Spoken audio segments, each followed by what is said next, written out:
नमस्कार, प्रणाम, हर हर महादेव। आप सब कैसे हैं? आई होप आप सब बढ़िया होंगे। दोस्तों, आप सब को बता दो कि हिट मशीन खेसारी लाल यादव का आज सुबह में एक सॉन्ग आया है जिस सॉन्ग का नाम है राम जाने। और इस सॉन्ग पर तकरीबन 1 मिलियन व्यू कंप्लीट हो गया है और इस सॉन्ग को मानसा रिकॉर्ड भोजपुरी पर रिलीज किया गया है। और इसी सॉन्ग पे खेसारी लाल यादव का एक रील वीडियो काफी तेजी से वायरल हो रहा है, जैसे कि आप लोग स्क्रीन पर देख सकते हैं।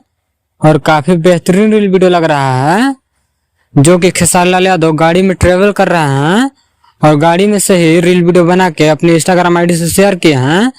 अगर आप लोग इस रील वीडियो को नहीं देखे हैं तो खेसारी लाल यादव के इंस्टाग्राम आईडी से जाकर देख सकते हैं।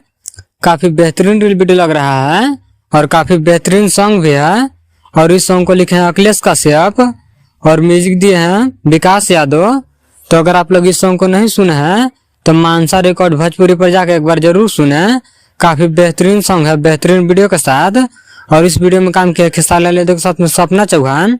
तो इस वीडियो में इतना ही। इस वीडियो के बारे में क्या कहना चाहते हैं कमेंट करके जरूर बताएं और मेरे चैनल पर नए हो तो चैनल को सब्सक्राइब कर लें, ताकि ऐसे ही हिट मशीन खेसारी लाल यादव से जुड़ी सारी छोटी बड़ी खबरें सबसे पहले देखने के लिए मिले।